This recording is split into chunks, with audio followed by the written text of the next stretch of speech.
सभी बच्चों का बहुत बहुत स्वागत है। आज के इस सेशन में हम बिहार बोर्ड क्लास 6 गणित की नई पाठ्य पुस्तक गणित प्रकाश के अध्याय 5 अभाज्य समय का 5वां भाग यानी कि पार्ट 5 पढ़ेंगे। और आज के इस सेशन में हम पेज नंबर 117 से 120 तक में दिए गए सभी तथ्यों को समझेंगे और दिए गए प्रश्नों को हल करेंगे। तो आज हमें सबसे पहले जानना है अभाज्य गुणनखंडन के बारे में। अभाज्य गुणनखंडन को अंग्रेजी में प्राइम फैक्टराइजेशन कहा जाता है। दो संख्याओं की सह अभाज्यता की जांच करना हम यहाँ पे सीखेंगे। सह अभाज्य संख्याओं के बारे में आपने पिछले सेशन में ऑलरेडी सीखा है, जाना है कि कोई भी दो ऐसी संख्या जिसके गुणनखंडों को निकालने पर जब उनका सार्व गुणनखंड देखा जाता है, जो उभयनिष्ठ या कॉमन कह सकते हैं, एक के अतिरिक्त कोई और नहीं होता है, तो ऐसी संख्याओं को हम सह अभाज्य संख्या कहते हैं।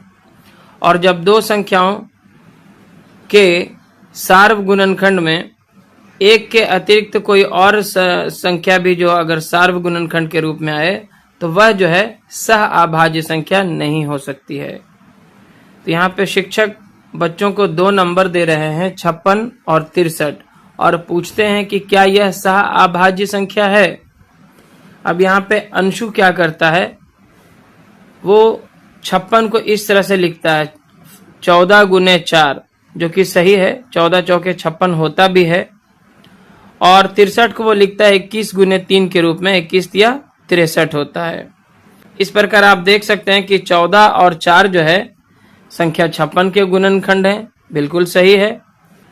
और इसी प्रकार 21 और 3 जो है संख्या 63 के गुणनखंड है, ये भी सही है। लेकिन यहाँ पे उसने जो है 56 के सभी गुणनखंडों को नहीं लिखा, 63 के सभी गुणनखंडों को नहीं लिखा है। अतः इतने पर ही जब वो इन दोनों को कंपेयर करता है तो देखता है कि 56 के गुणनखंड है 14 गुने 4 और 63 के गुणनखंड है 21 गुने 3। और जब वो इन गुणनखंडों में सार्व गुणनखंड ढूंढता है तो कोई सार्व गुणनखंड यहाँ पे प्राप्त नहीं होता है, क्योंकि यहाँ 14 और 4 है, यहाँ 21 और 3 है, कोई मेल नहीं कर रहा है। अतः इनके कोई उभयनिष्ठ गुणनखंड नहीं है और ये संख्याएं जो है सह अभाज्य हैं, वो ऐसा मान लेता है। आगे एक और बच्चा है जिसका नाम है गुना। वो 56 को 14 गुने 4 के जगह पे 7 गुने 8 के रूप में लिखता है, क्योंकि 7 8 56 होता है। और 63 को 21 गुने 3 ना लिख करके 9 गुने 7 के रूप में लिखता है, 9 7 भी 63 होता है। और इस प्रकार जब इनके गुणनखंडों में वो सार्व गुणनखंड निकालता है तो देखता है कि 7 यहाँ पे भी है और 7 यहाँ पे भी है। तो वो कहता है कि हम देखते हैं कि 7 दोनों संख्याओं का गुणनखंड है, अतः ये दोनों संख्याएं सह अभाज्य नहीं है, क्योंकि एक के अतिरिक्त जैसे ही दूसरा सार्व गुणनखंड मिलेगा वो संख्या का जो समूह है वो सह अभाज्य संख्या नहीं हो सकता है। स्पष्ट रूप से गुना सही है कि हाँ 56 और 63 जो है वो एक सह अभाज्य संख्या नहीं है, क्योंकि 7 एक सार्व गुणनखंड है जो एक के अतिरिक्त है। अब यहाँ पे गुना ने भी 56 के जो सारे गुणनखंड थे वो नहीं लिखा, केवल 7 और 8 लिख दिया। और 63 के भी सारे गुणनखंडों को ना लिख करके 9 और 7 लिख दिया। फिर भी उसे पता चल गया यहाँ पे कि दोनों में 7 है, तो ये जो है एक सह अभाज्य संख्याओं का समूह नहीं हो सकता है। अंशु ने क्या गलती करी थी, और देखिए अंशु ने सिर्फ 56 को इस रूप में लिखा 14 गुने 4, 14 चौके 56, हमें बताता है कि 14 और 4 जो है दोनों 56 के गुणनखंड हैं, लेकिन इसमें 56 के सभी गुणनखंडों का पता नहीं चलता है, क्योंकि इसके गुणनखंडों में अगर देखा जाए तो 14 और 4 ये दोनों आता है। 4 एक अभाज्य संख्या नहीं है, तो इसको फिर 2 गुने 2 के रूप में लिखना चाहिए था। फिर 14 को भी 2 गुने 7 के रूप में लिखना चाहिए था। इसी तरह से 63 के गुणनखंडों के लिए भी ऐसा ही है। उसने जब 21 गुने 3 लिखा था 63 को, तो 3 तो एक अभाज्य संख्या थी, लेकिन 21 एक अभाज्य संख्या नहीं था। 21 को फर्दर वो 3 गुने 7 के रूप में लिख सकता था। इस तरह से फिर दोनों संख्याओं के गुणनखंडों में से उसे सार्व गुणनखंड प्राप्त हो जाता। यहाँ पे एक अन्य उदाहरण के रूप में 2 संख्याएं हैं 80 और 63। 80 को कोई 40 गुने 2 के रूप में लिख सकता है क्योंकि 40 दूना 80 होता है। कोई इसे 20 गुने 4 के रूप में लिख सकता है क्योंकि 20 चौके भी 80 होता है। कोई इसे 10 गुने 8 के रूप में लिख सकता है क्योंकि 10 8 भी 80 होता है। कोई इसे 16 गुने 5 के रूप में लिख सकता है क्योंकि 16 5 भी 80 होता है। बाद में इसे इस रूप में भी लिखा जा सकता है, 2 गुना 40, 4 गुना 20, 8 गुना 10, 5 गुना 16 और फिर 80 गुना 1 के रूप में भी लिखा जा सकता है। इसी तरह से 63 को 9 गुने 7 भी लिखा जा सकता है, 9 7 63। 3 गुने 21 भी लिखा जा सकता है क्योंकि 3 और 21 को गुना करने पे 63 आता है। यहाँ पे क्वेश्चन मार्क इसीलिए दिया गया है क्योंकि इन संख्याओं के गुणनखंड करने के और भी तरीके हैं, लेकिन यदि हम उनमें से कोई एक गुणनखंड लें, उदाहरण के लिए मान लिया जाए यहाँ पे 16 गुने 5 को लिया जाता है और 63 में 9 गुने 7 को लिया जाता है, तो यहाँ पे आप देख पा रहे हैं कि 5 एक ऑलरेडी क्या है, अभाज्य संख्या है, लेकिन 16 यहाँ पे अभाज्य संख्या नहीं है, तो 16 को फर्दर लिखा जा सकता है 2 गुने 2 गुने 2 के रूप में, क्योंकि 2 दूना 4, 4 दूना 8 दूना फिर 16, ऐसे लिखना पड़ेगा 4 बार 2 16 को और फिर 1 बार 5, तब मिला करके जो है 80 आ जाएगा। इसी तरह से 9 गुने 7 में आप देखिए 7 तो एक ऑलरेडी क्या है, अभाज्य संख्या है, लेकिन 9 जो है एक अभाज्य संख्या नहीं है, इसको 3 गुने 3 के रूप में लिखा जा सकता है। इस स्थिति में जब 80 बराबर 16 गुने 5 और 63 बराबर 9 गुने 7 लिखा जाता है तो कोई सार्वगुणनखंड प्राप्त नहीं होता है यहाँ पे से। लेकिन क्या यह हम निष्कर्ष निकाल सकते हैं कि 80 और 63 सह अभाज्य संख्या है या नहीं है? क्योंकि ऊपर अंशों की गलती दर्शाती है, अतः हम यह निष्कर्ष नहीं निकाल सकते क्योंकि गुणनखंडन के अन्य तरीके भी हैं। इसका अर्थ है कि दो संख्याएं सह अभाज्य हैं या नहीं, इसकी जांच के लिए हमें और अधिक व्यवस्थित दृष्टिकोण की आवश्यकता है। चलिए, तो इसके लिए हम अभाज्य गुणनखंडन करना सीखेंगे। मान लिया जाए 56 को किसी ने लिखा 4 गुने 14 के रूप में, क्योंकि 4 को 14 से गुना करने पे 56 आता है। अब आप यहाँ पे ध्यान दें, 4 गुने 14। अब यहाँ पे ये दोनों ही संख्याएं जो है अभाज्य संख्या नहीं है। 4 को फर्दर लिखा जा सकता है 2 गुने 2 के रूप में और फिर 14 को जो है लिखा जा सकता है 2 गुने 7 के रूप में लिखा जा सकता है। इस प्रकार 56 बराबर जो है कुल मिला के आएगा 2 गुने 2 गुने 2 गुने 7। समझ में आ रही बात? कैसे? देखिए, 2 दूना 4, 4 दूना 8, 8 सते 56। तो इस तरह से 56 को आप इस रूप में लिख सकते हैं। हम इनको गुणन, दो संख्याओं के गुणन के रूप में पहले लिखें और फिर अगर संख्या अभाज्य हो तो उसको ऐसे ही छोड़ दें, और अगर संख्या भाज्य हो तो उसको और विभिन्न संख्याओं के गुणनफल के रूप में लिखें, जब तक कि सारी संख्याएं अभाज्य संख्या के रूप में ना आ जाए। अतः हम इन्हें और आगे विभाजित नहीं कर सकते। इस प्रकार ये जो है आपका 56 का अभाज्य गुणनखंड या प्राइम फैक्टराइजेशन कहलाता है, क्योंकि इसको और आगे तोड़ा नहीं जा सकता। ये सारी की सारी संख्याएं ऑलरेडी अभाज्य संख्याएं हैं। एक से बड़ी जितनी भी संख्याएं हैं सबके अभाज्य गुणनखंड होते हैं। कम से कम 2 तो सबके होते हैं और किसी किसी के 2 से अधिक होते हैं। पिछले सेशंस में हमने ऑलरेडी पढ़ा है कि जिन संख्याओं के केवल 2 ही गुणनखंड होते हैं ऐसी संख्याओं को हम अभाज्य संख्या बोलते हैं, और जिन संख्याओं के 2 से अधिक गुणनखंड होते हैं ऐसी संख्याओं को हम भाज्य संख्या कहते हैं, कंपोजिट नंबर्स कहते हैं। और एक का चूंकि केवल एक ही गुणनखंड है, अतः इसे ना तो भाज्य संख्या कहा जा सकता है और ना ही अभाज्य संख्या कहा जा सकता। आइए यहाँ पे हम एक और अन्य उदाहरण को लेते हैं। यहाँ पे 36 लिया गया है संख्या के रूप में, और यहाँ पे दिखाया गया है कि इसे हम विभिन्न प्रकार से लिख सकते हैं। जैसे 36 को हम 2 गुने 18 भी लिख सकते हैं। अब यहाँ पे आप पाएंगे कि 2 जो है ऑलरेडी यहाँ पे क्या है, अभाज्य संख्या है। इसे और 2 संख्याओं के गुणनफल के रूप में नहीं लिख पाएंगे। 18 को अगर हम देखते हैं तो 18 को हम 2 गुने 9 भी लिख सकते हैं। ये तो 2 का 2 यहाँ पे ऑलरेडी आ गया और 18 को हम 2 गुने 9 के रूप में लिख सकते हैं।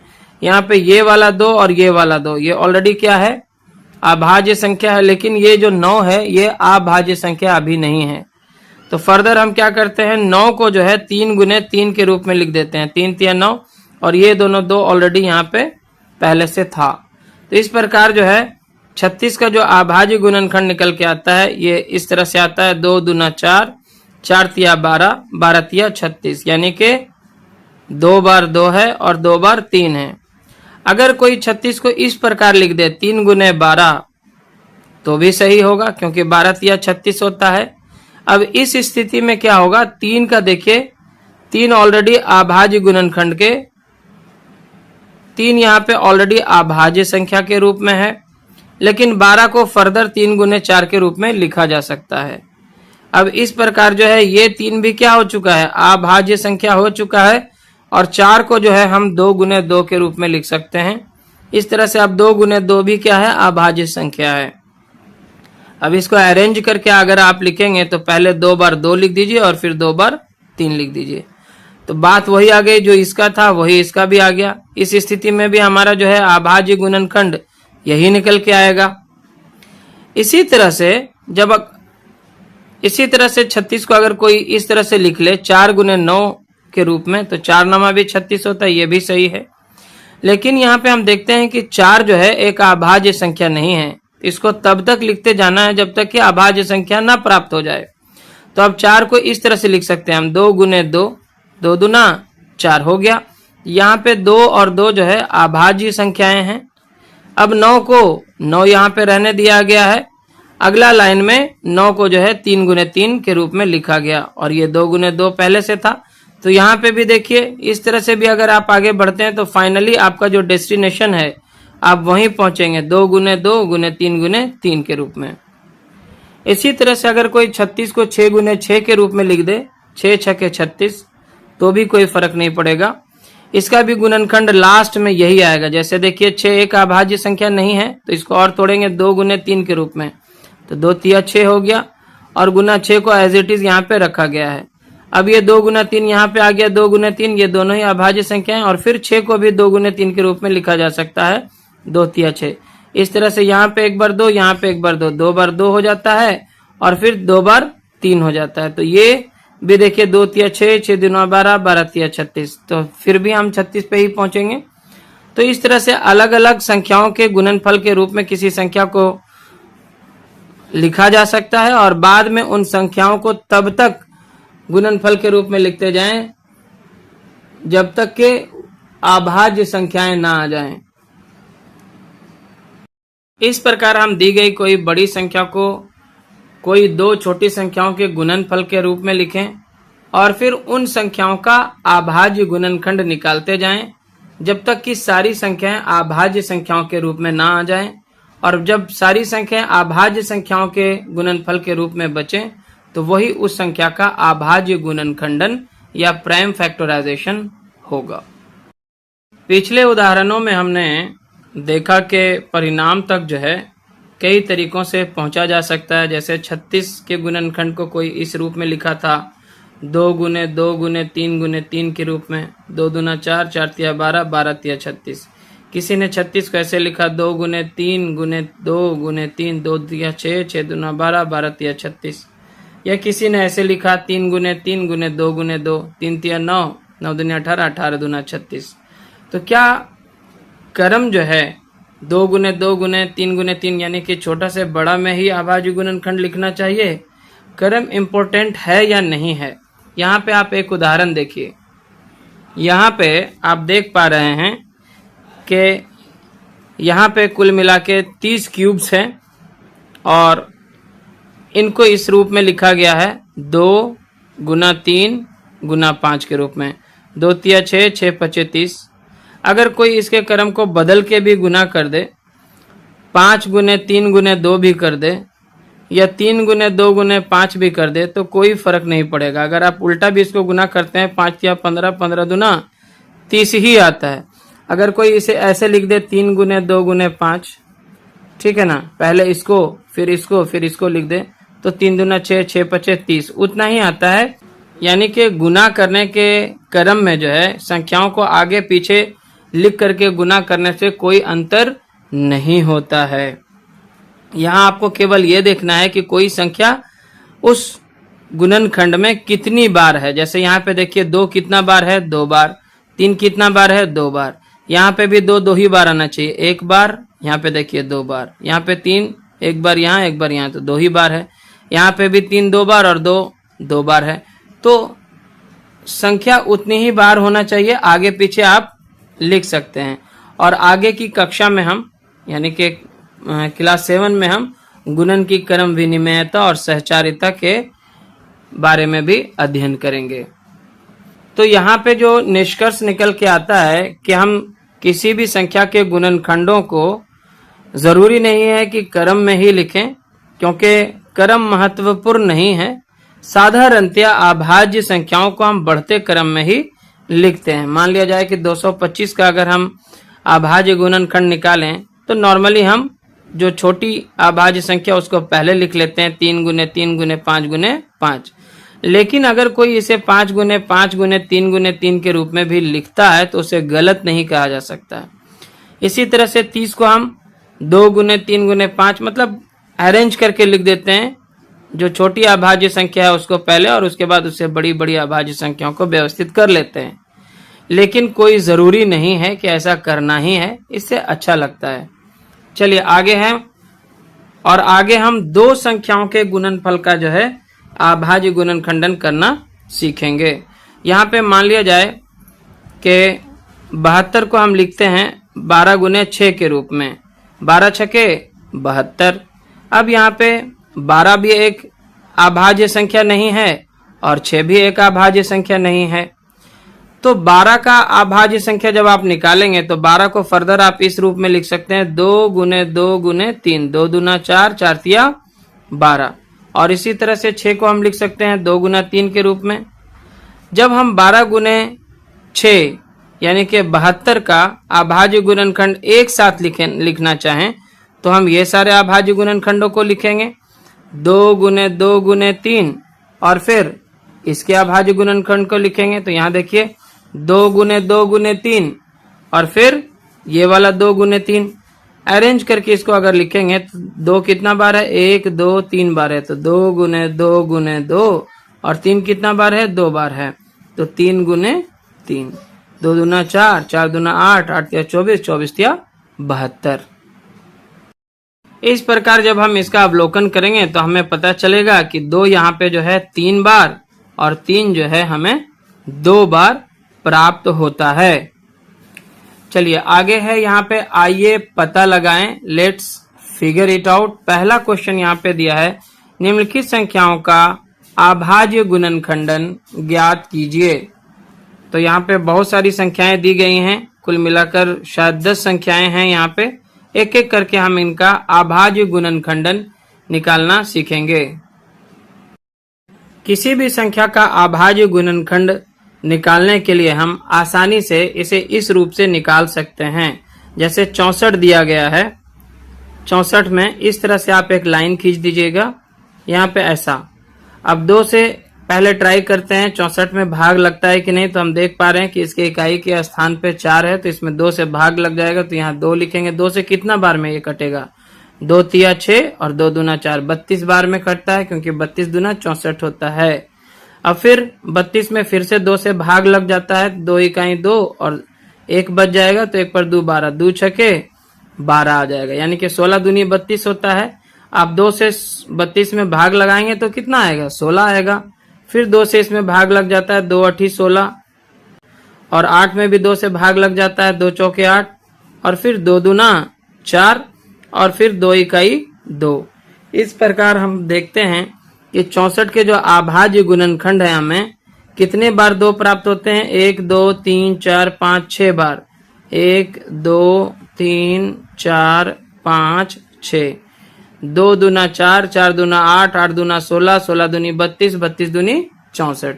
एक तो सिंपली आप ऐसे निकाल सकते हैं, ये आपका आंसर हो गया।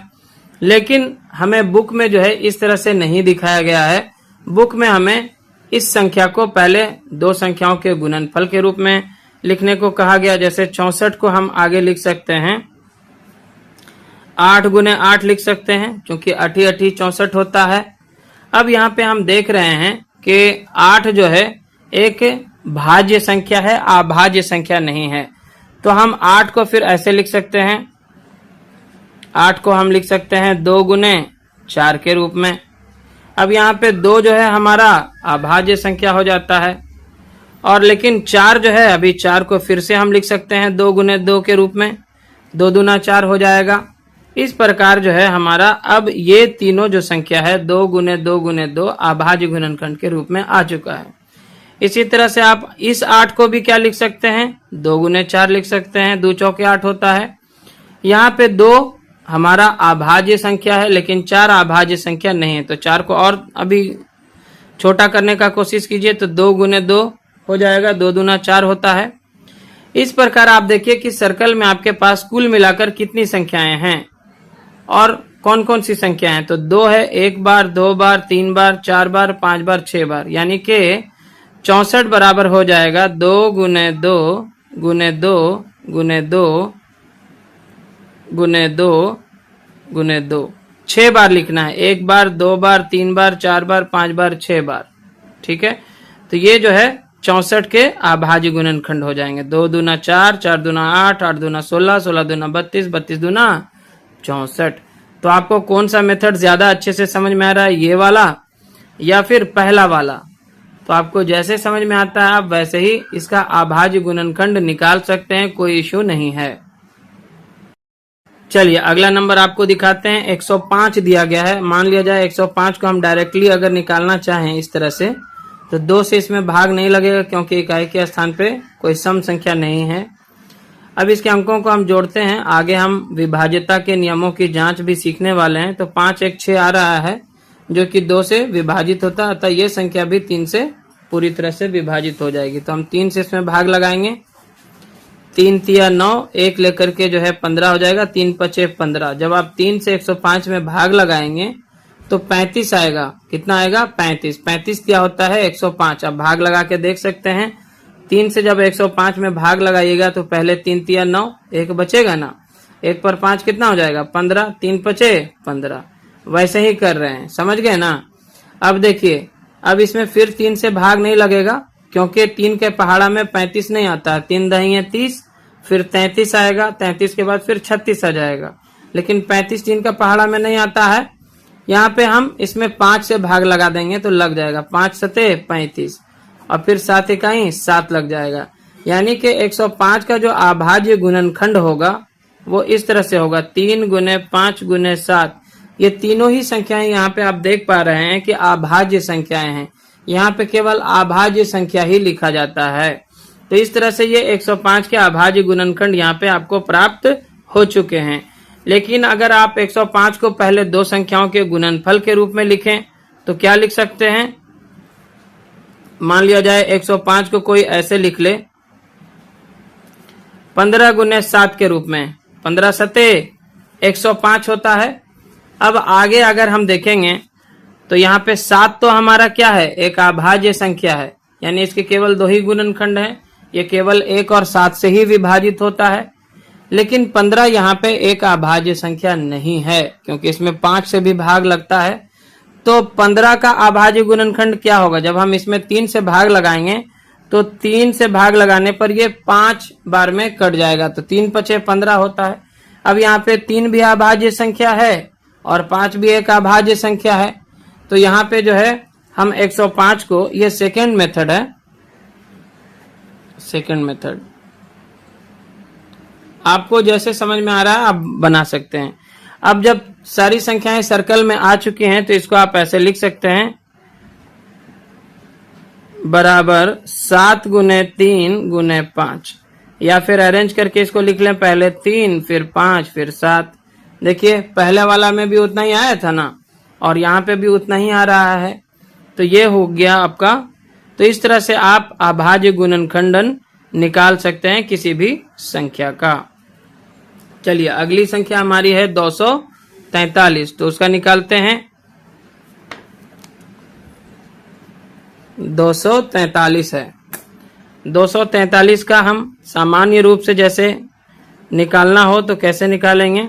यहाँ पे 2 से तो भाग नहीं लगेगा, ये निश्चित है, क्योंकि इकाई के स्थान पर 2, 4, 6, 8 या कोई शून्य नहीं है। 3 से चेक करते हैं। 3, 4, 7, 2, 9, इसके अंकों का योग 9 आता है, जो 3 से कट जाता है तो ये संख्या भी 3 से विभाजित हो जाएगी। 3 8 24 कट गया और 3 इकाई 3। फिर इसमें 3 से भाग लग जाएगा। 3 दूनी 6, 8 में से 6 जाएगा तो 2 बचेगा, 2 पर 1 21, 3 7 21, 27 या 81 होता है ना। तो 3 से जब आप 81 में भाग दीजिएगा तो आपका भागफल क्या आएगा? 27 आएगा। फिर 3 नमके 27 और 3 तिया के 9 और 3 इकाई 3। तो जैसे ही यहाँ पे 1 आ गया, समझिए कि आपका अभाज्य गुणनखंडन कंप्लीट हो चुका है। तो 243 का अभाज्य गुणनखंड क्या होगा? क्या लिख सकते हैं आप? देखिए कितना बार 3 है। 1 बार, 2 बार, 3 बार, 4 बार, 5 बार 3 आया।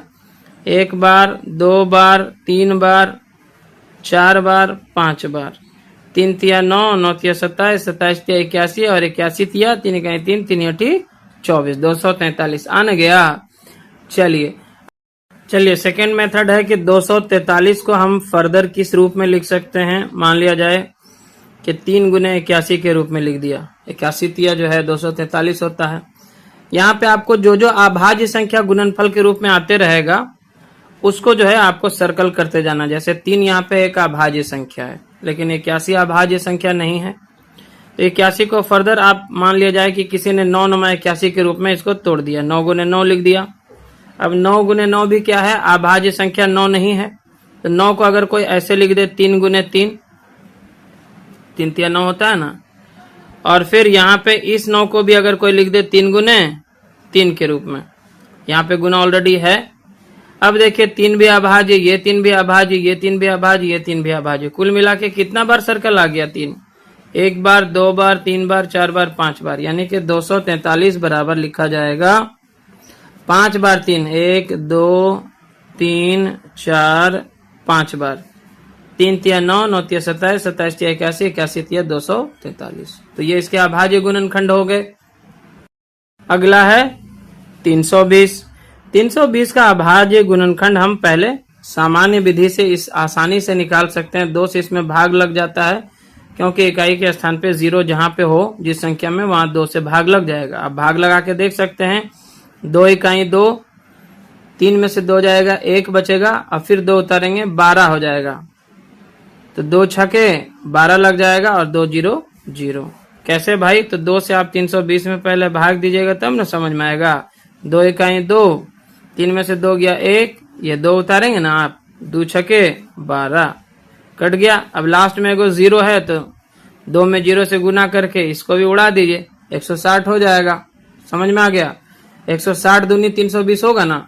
फिर 2 से इसमें भाग लगाइएगा, 2 8 16, 0 उतर जाएगा। फिर 2 से 2 चौके 8, 0 उतर जाएगा।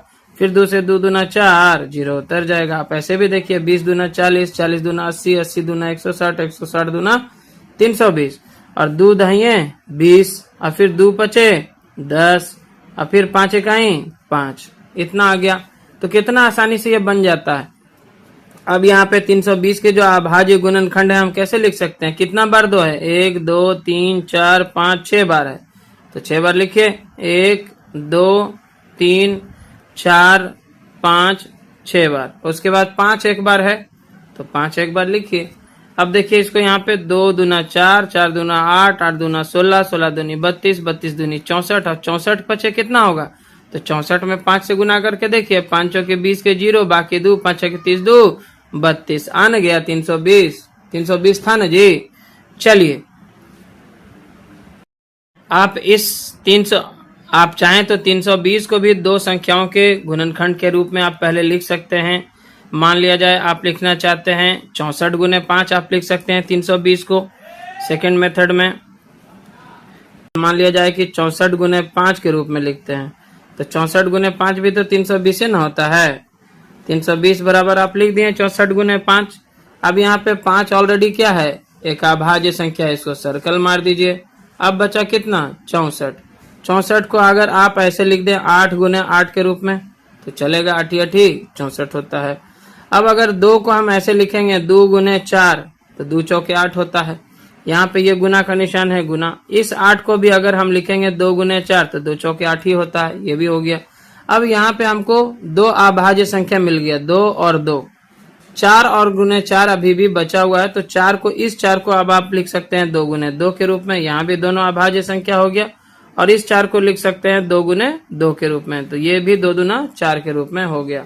इस प्रकार 320 के जितने भी अभाज्य गुणनखंड होंगे वो सर्कल वाले सारे होंगे। जैसे 5 एक बार है यहाँ पे, उसके बाद 2 कितना बार है, 1 2 3 4 5 6 बार, तो 2 लिख दीजिए, 1 2 3 4 5 6 बार।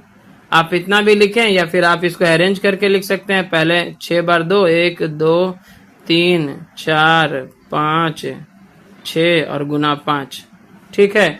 ये आपका हो गया अभाज्य गुणनखंड। 2 दूना 4, 4 दूना 8, 8 दूनी 16, 16 दूनी 32, 32 दूनी 64 और 64 पचे 320, ठीक है। तो इस तरह से भी आप अभाज्य गुणनखंड निकाल सकते हैं। अगली संख्या है 141। इसके अभाज्य गुणनखंड अगर आप निकालेंगे, इसमें हम 3 से भाग लगा पाएंगे। 3 चौके 12 होता है, 2 लेके 21, 3 सते 21, और फिर 47 इकाई 47 ही लगेगा, क्योंकि 47 एक ऑलरेडी अभाज्य संख्या है, इसमें किसी से भाग नहीं लगता है। तो 141 बराबर क्या हो जाएगा, 3 गुने 47, यही इसके अभाज्य गुणनखंड होंगे। 3 भी अभाज्य संख्या है, 47 भी अभाज्य संख्या है। अगर इसको सेकेंड मेथड से आप बनाते भी हैं तो कैसे बना पाएंगे आप। मान लिया जाए इसको 3 गुने 47 के रूप में ही लिखिएगा, 141 बराबर, तो ऑलरेडी ये भी सर्कल में आ जाएगा और ये भी सर्कल में आ जाएगा, क्योंकि दोनों ही अभाज्य संख्या है। तो यहाँ पे आपका अभाज्य गुणनखंड जो है 3 गुने 47 ही रह जाता है। अगली संख्या है 1728। इसका जब हम अभाज्य गुणनखंड नॉर्मल विधि से इस तरह से निकालेंगे, गुणनखंडन करते हुए, 2 से इसमें भाग लग जाएगा, इकाई के स्थान पे 8 है तो श्योरली इसमें 2 से भाग लगता है। 2 8 16, 2 6 12, 2 चौके 8। आप भाग इसमें दीजिए 2 से, आपको 864 प्राप्त होगा, आप समझ जाएंगे। फिर देखिए 2 चौके 8, 2 तिया 6, 2 दूना 4 कट गया। फिर इसमें 2 से भाग लग जाएगा, 2 दूना 4। अब यहाँ पे 3 उतारिएगा तो 2 इकाई 2 लगाइएगा, 3 में से 2 जाएगा, 1 बचेगा, और फिर 2 उतारिएगा तो 1 पर 2 12 हो जाएगा। तो 2 छके 12। कैसे समझ में नहीं आया, 432 में 2 से इस तरह से भाग दीजिए ना आप। देखिए 2 दूना 4 लगाएंगे ना आप, 3 बचेगा ना, तो 2 इकाई 2, 3 में से 2 गया, कितना होगा 1। अब आप फिर से 2 उतारेंगे, 2 छके 12, आ गया 216, वही लिखे हैं यहाँ पे। फिर 2 से इसमें भाग लगाएंगे, 2 इकाई 2, 2 इकाई 2 तो कट गया भाई। अब 1 उतारेंगे आप, 1 में जो है 2 से भाग नहीं लगेगा, तो पहले 0 देंगे। अब 6 उतारेंगे तो 16, 2 8 16, फिर 2 पचे 10 और 2 चौके 8, फिर 2 से 2 दूना 4, 1 लेके 14 हो जाएगा, 2 सत्ते 14। अब जो है इसमें 3 से भाग लगेगा, 3 9 27, फिर 3 तिया 9, ठीक है, और फिर 3 इकाई 3। इस तरह से 1728 के जो अभाज्य गुणनखंड हमें प्राप्त होते हैं, आपको देखना होगा ऊपर से 2 कितनी दफा है, 1 2 3 4 5 6 बार है 2, और 3 बार है 3। 2 को 6 बार लिखिए, 1 2 3 4 5 6 बार, 1 2 3 4 5 6, और फिर 3 जो है 3 बार। इस तरह से हम अभाज्य गुणनखंडन निकाल सकते हैं। आप इसको भी 2 संख्याओं के गुणनफल के रूप में आप लिख सकते हैं, और उसके बाद जो है उन दोनों संख्याओं का अभाज्य गुणनखंड आप निकालें, इतना ही प्राप्त होगा। हमने बहुत सारे नंबर्स में बना के आपको ऑलरेडी दिखा दिए हैं। चलिए आगे बढ़ते हैं। इसके बाद है 729, ठीक है, 729। इसका हम अभाज्य गुणनखंडन इसी विधि द्वारा, जो प्राइम फैक्टराइजेशन है, जो अभाज्य गुणनखंडन विधि है, एक संख्या के लिए डायरेक्ट इसी तरह से निकाल लेते हैं। यहाँ पे हमें 2 से भाग लगता हुआ दिखाई नहीं दे रहा है, क्योंकि इकाई के स्थान का जो अंक है वो सम संख्या नहीं है। तो 9 2 11 7 18 इसके अंकों का योग है। 3 से इसमें भाग लग जाता है। 3 दूना 6, 1 लेके 12 हो जाएगा। 3 चौके 12 और 3 तिया 9, 243 आ गया। 243 का भी आपने पहले भी बनाया हुआ है। 3 8 24 और 3 इकाई 3 और 3 से ये 27 बार में जाएगा। 27 तिया 81 होता है और फिर 3 से ये 9 बार में जाएगा। 9 तिया 27 और फिर 3 तिया 9 और 3 इकाई 3। तो 729 का जो अभाज्य गुणनखंड हमें प्राप्त हुआ, 3 कितना बार, 1 2 3 4 5 6 बार आता है। कितना बार आता है? कुल मिला के 6 बार आता है। तो लिख दीजिए आप 1 2 3 4 5 6, 3 तिया 9, 9 तिया 27, 27 तिया 81, 81 तिया 243 और 243 तिया 3 तिया 9, 3 चौके 12 के 2 बाकी 1, 3 दूनी 6 729 आ जाता है। तो ये आपका अभाज्य गुणनखंडन हो गया 729 का। चलिए 1024 का आप निकालें। ये ज्यादा आसान रहेगा, इसीलिए मैं आपको इस तरह से दिखा रहा हूँ। देखिए 2 5 10 हो जाएगा। 2 इकाई 2, 2 दूना 4।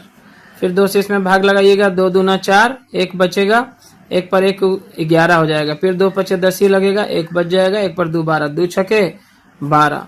फिर 2 इकाई 2, 2 दूना 4, 2 8 16 हो जाएगा। फिर 2 छके 12, 2 चौके 8 हो जाएगा। फिर 2 से देखिए 2 तिया 6, 2 दूना 4। फिर 2 से 2 इकाई 2, 2 छके 12, यानी कि इसका जो 1 बचता है उस पे 2 को उतार लेते हैं तो 12 हो जाता है। इसी तरह से 2 8 16, 2 चौके 8, फिर 2 दूना 4 और फिर 2 इकाई 2।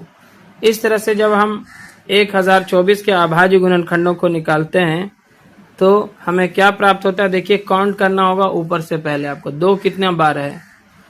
1 2 3 4 5 6 7, यहाँ तक 7 बार हो चुका है। 8 9 10 बार आता है 2। कितना बार? 10 बार। 1 2 3 4 5 6 7 8 9 10 बार। 2 दूना 4, 4 दूना 8, 8 दूना 16, 16 दूना 32, 32 दूना 64, 64 दूना 128, 128 दूना 256, 256 दूना होता है 512, 512 दूना 1024। तो ये बिल्कुल सही है। आगे बढ़ें। अगली संख्या कितना है? 1331 दिया गया है। 1331 में आप देखेंगे 11 से भाग लगेगा। उससे पहले किसी संख्या से भाग नहीं लगता है। 11 इकाई 11, 2 लेके 23 हो जाएगा। 11 दूनी 22, 1 बचेगा। 1 पर 1 11, 11 इकाई 11। कैसे होता है आप यहाँ पे भाग लगा के देख सकते हैं। 11 से 1331 में तो 11 इकाई 11 लगाएंगे आप। 3 में से गया 2 बचेगा। अब यहाँ पे फिर से आप इस 3 को उतारेंगे तो 23 हो जाएगा। 11 दूना 22, 1 बचेगा। फिर ये वाला 1 को उतारेंगे, 11 इकाई 11। ठीक है, इस तरह से यहाँ पे आपका 121 आ गया। और फिर यहाँ पे भी आप देखेंगे 11 से ही 11 बार में ये 121 कटता है। और फिर यहाँ पे 11 इकाई 11। इस तरह से आप 1331 के अभाज्य गुणनखंडों के रूप में 11 गुने 11 गुने 11 लिख सकते हैं। 11 को 11 से गुना करेंगे 121 आएगा और 121 में आप 11 से गुना करेंगे तो 1331 आ जाएगा। आगे हमें संख्या दी गई है 1000। 1000 का जब आप अभाज्य गुणनखंड इस तरह से निकालेंगे तो काफी आसानी से निकल जाता है। 2 5 10, उसके बाद 2 0 उतार दीजिए। फिर 2 से 2 दूना 4, 1 लेके 10 हो जाएगा। 2 5 10, 2 0 0। फिर 2 से 2 इकाई 2, 2 दूना 4, 2 5 10। देखिए आसानी से समझिए। 2 से 500 बार में 1000 जाएगा। 500 दूना 1000 होगा ना। और 500 से जो है 250 बार में कटेगा। 2 से 250 दूना 500 होता है। और फिर 125 दूना 250 होता है। अब यहाँ पे जो है 2 से भाग नहीं लग रहा है, सीधा 5 से लगेगा। 5 दूना 10, 2 लेके 25 हो जाएगा। 5 5 25 और फिर 5 5 25। यहाँ पे 5 इकाई 5। इस तरह से 1000 का जो अभाज्य गुणनखंड निकल के आया वो क्या क्या आया? 3 बार 2 है, 1 बार 2 बार 3 बार और फिर 3 बार 5 है। 1 2 3 आप गुना कर लें। 2 दूना 4, 4 दूना 8, 8 5 40, 40 5 होता है 200 और 200 25 हो जाएगा 1000। चलिए सेकंड मेथड से आप करके अगर देखना चाहते हैं तो इसको दिखा देते हैं। दो संख्याओं के गुणनफल के रूप में पहले आपको 1000 को लिखना था। 1000 बराबर और क्या लिख सकते हैं आप, मान लिया जाए कि इसको हमने जो है 100 गुने 10 के रूप में लिख दिया। ठीक है, 100 गुने 10 के रूप में, क्योंकि 100 दहिया 1000 होता है। अब हम 100 को और क्या क्या लिख सकते हैं, मान लिया जाए इसको 2 गुने 50 लिख दिया और इसको 2 गुने 5 लिख दिया। लिख सकते हैं ना, 2 पचे 10, 50 दूना 100। अब यहाँ पे देखिए 2 और ये 2 और ये 5, ये अभाज्य संख्याएं थी, इसको सर्कल कर दिया। 50 को मान लिया जाए आप फर्दर लिखते हैं 5 गुने 10 के रूप में, लिख दीजिए 5 दहाई 50 होता है। अब यहाँ पे ये जो है 5 क्या हो गया, अभाज्य संख्या हो गई। 10 को आप 2 गुने 5 के रूप में लिख दिए, 2 पचे 10 हो गया। अब यहाँ पे ये भी अभाज्य संख्या, ये भी अभाज्य संख्या, कुल मिला के 2 कितना बार है, 1 बार, 2 बार, 3 बार, 2 गुने 2 गुने 2 लिख दिए। 5 कितना बार है, 1 बार, 2 बार, 3 बार, 1 बार, 2 बार, 3 बार। ठीक है, ये आपका अभाज्य गुणनखंड हो गया, कितना का, 1000 का। तो आप दोनों मेथड से ही बना सकते हैं। चलिए आगे बढ़ते हैं क्वेश्चन नंबर 2 में। क्वेश्चन नंबर 2 है, किसी संख्या के अभाज्य गुणनखंडन में 1 बार 2, 2 बार 3 और 1 बार 11 हो तो वह संख्या क्या होगी। यहाँ पे देखिए क्या कह रहा था कि 1 बार 2 है, ठीक है, 2 बार 3 है तो इसको गुना करते जाइए, 2 बार 3 और 1 बार 11 है। ठीक है, तो जो अभिष्ट संख्या होगी, अभिष्ट संख्या बराबर इन संख्याओं का गुणनफल होगी। क्या होगी, इन संख्याओं का गुणनफल। तो आप 2 तिया कितना हो गया, 6, 6 तिया 18, 18 गुने 11 करना होगा, 18 गुने 11, 18 में 11 से गुना करते हैं, 1 अठी 8, 1 इकाई 1, 1 अठी 8, 1 इकाई 1, 8, 8 1 9 और ये 1, 198 होगा। ठीक है, तो वो संख्या जो है 198 है, जिसका गुणनखंडन करने पे 1 बार 2 आएगा, 2 बार 3 और 1 बार 11 आएगा। क्वेश्चन नंबर 3 है, 30 से छोटी ऐसी 3 अभाज्य संख्याएं बताइए जिनका गुणनफल 1955 हो। इसके लिए आप क्या करेंगे, 1955 का अभाज्य गुणनखंडन निकालने और छोटी संख्याओं से शुरू करके चलें, 2 से 3 से, इस तरह से पहले कोशिश करते हुए चलें। हम देखते हैं कि इसमें सीधा जो है 5 से भाग लगता है, 5 तिया 15, 4 बच जाता है, 4 पर 5 45, 5 9 45 और फिर 5 इकाई 5,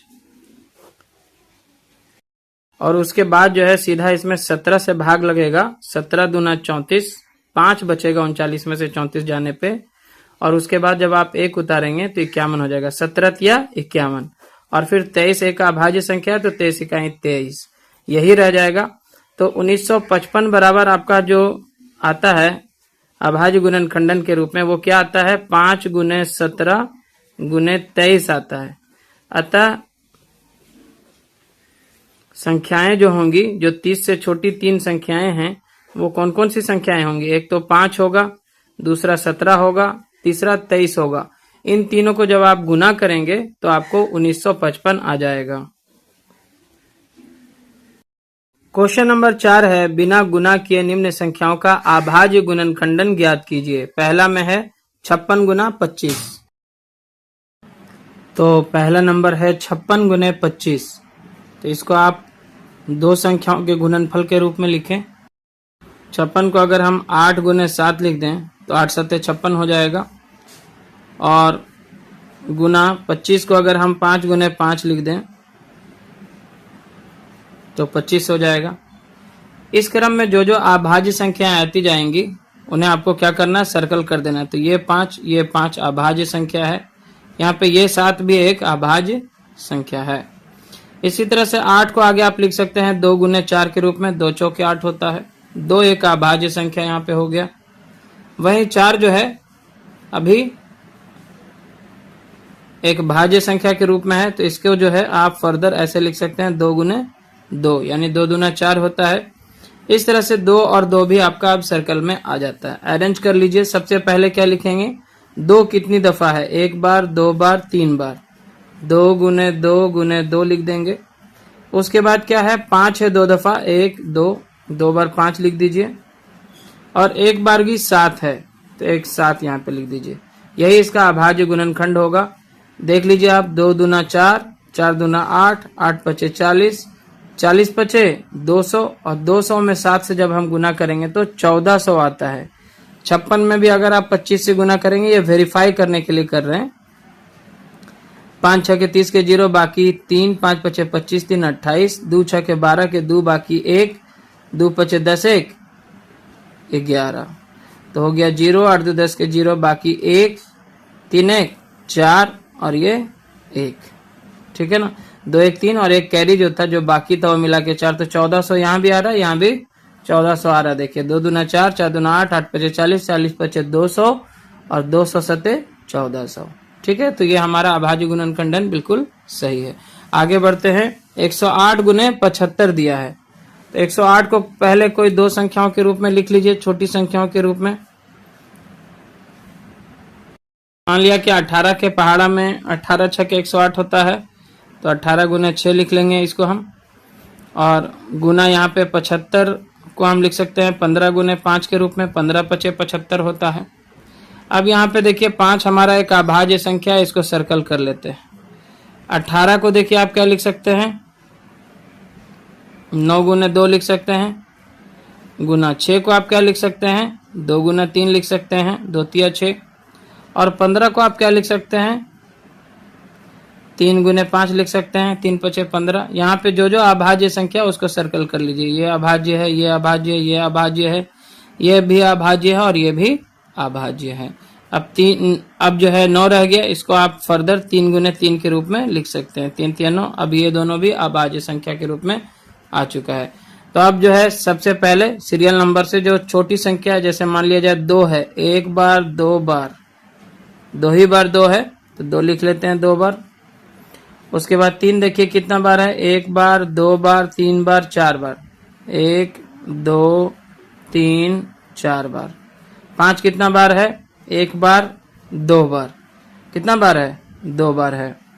तो ये आ चुका है आपका अभाज्य गुणनखंडन। इन दोनों ही संख्याओं का आप चेक कर सकते हैं, इसको वेरीफाई कर सकते हैं। तो इसे वेरीफाई हम किस प्रकार कर सकते हैं, आप ऐसे करें। देखिए यहाँ पे 2 दूना 4, 4 तिया 12, 12 तिया 36, और फिर 36 तिया कितना होगा,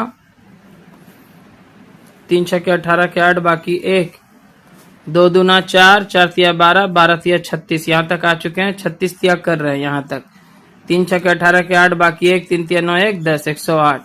108 तिया कितना होगा, 324, 3 8 24 के 4 बाकी 2, 3 0 0 में 2 उतर जाएगा, 3 1 3, 324 आता है।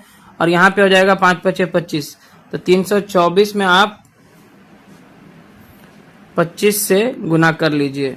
5 के 20 के 0 बाकी 2, 5 के 20 2 22 के 2 बाकी 2, 5 के 20 के 0 बाकी 2, 5 10 2 12 के 2 बाकी 1, 5 15 1 16, और फिर 2 से करेंगे तो 2 चौके 8, 2 दूना 4, 2 तिया 6, कितना आ रहा है 0, 8 2 10 के 0 बाकी 1, 6 4 10 1, 11 के 1 बाकी 1, 7 1 8, 8100 आ रहा है। अगर आप डायरेक्ट 108 में 75 से गुना करते हैं तो भी इतना ही आना चाहिए। 5 8 40 के 0 बाकी 4, 4 उतर जाएगा, 5 कहीं 5, 7 8 56 के 6 बाकी 5, 7 0 0 में 5 उतर जाएगा, 7 कहीं 7, 0 6 4 10 के 0 बाकी 1, 5 5 10 11 के 1 बाकी 1, 7 1 8, तो 8100 यहाँ भी आ गया। इट मीन्स कि ये जो हमारा यहाँ पे अभाज्य गुणनखंडन निकला है बिल्कुल सही है। इसी का सी नंबर में है 1000 गुना 81। तो 1000 को फर्दर हम क्या लिख सकते हैं, 10 गुने 100 लिख लेते हैं, और गुना 81 को लिख लेते हैं 9 गुने 9 के रूप में। 9 9 81 होता है, 100 दहिया 1000 होता है। अभी कोई भी यहाँ पे अभाज्य संख्या के रूप में नहीं है। 10 को आप लिख सकते हैं 2 पचे 10, और गुना 100 को लिख सकते हैं 10 गुने 10, 10 दहिया 100 होता है। यहाँ पे 2 और 5 अभाज्य गुणनखंड हो चुके हैं। 9 को हम लिख सकते हैं 3 गुने 3 के रूप में, है ना, 3 तिया 9, और इस 9 को भी लिख सकते हैं 3 गुने 3 के रूप में, 3 तिया 9। तो ये सब के सब अभाज्य संख्याएं हो चुके हैं। यहाँ पे देखिए 10 को आगे लिख सकते हैं 2 पचे 10, और इस 10 को भी आगे लिख सकते हैं 2 पचे 10 के रूप में। बीच में गुना का निशान रहेगा। सारे के सारे अब जो है अभाज्य संख्याएं हमें आ चुकी हैं। तो आगे हम क्या लिखेंगे, दो कितनी दफा है, 1 2 3 बार। 2 कितना बार है, 3 बार, 1 2 3 लिख दीजिए। 2 जो है 3 बार लिख दीजिए। फिर 3 कितना बार है, 3 यहाँ पे देखिए 1 बार 2 बार 3 बार 4 बार है टोटल। 1 बार 2 बार 3 बार 4 बार। और फिर 5 देखिए यहाँ पे 1 बार, यहाँ पे 1 बार, यहाँ पे 1 बार, 3 बार 5 भी है, 1 2 3 बार। ठीक है, तो ये सारे आपके गुणनखंड हो गए। आप इसे चेक भी कर सकते हैं, वेरीफाई कर सकते हैं। 1000 में 81 से गुना करेंगे तो कितना आएगा, 81,000। यानी कि इन सबको गुना करने पे 81,000 आना चाहिए। तो 2 दूना 4, 4 दूना 8, 8 तिया 24, 24 तिया 72। अब 72 तिया कितना होता है, 72 में आप सीधा 9 से कर लीजिए, 3 तिया 9 कर लेते हैं, 72 गुने 9 कर लेते हैं 5। तो 72 में सीधा हम 3 तिया 9 से कर लेते हैं गुना। यहाँ तक में 72 था, 2 दूना 4 दूना 8 के 24 तिया 72। 72 में अब हम 3 तिया 9 से कर लेते हैं। तो 9 दूनी 18 के 8 बाकी 1, 9 सत्ते 63, 1 64, 648 आ चुका है। और यहाँ पे 5 पचे 25 पचे 125 होता है। इसमें जो है सीधा 125 से आप गुना कर लीजिए। 5 8 40 के 0 बाकी 4, 5 के 20, 4 24 के 4 बाकी 2, 5 6 के 30 और 2 32। फिर 2 8 16 के 6 बाकी 1, 2 चौके 8 1 9, 2 छके 12। फिर 1 8 8, 1 चौके 4, 1 छके 6। सबको जोड़ दीजिए, 0 6 4 10 के 0 बाकी 1, 9 8 17 2 19 1 20 के 0 बाकी 1, 4 2 6 6 3 9 1 10 के 0 बाकी 1, 6 1 7 7 1 8।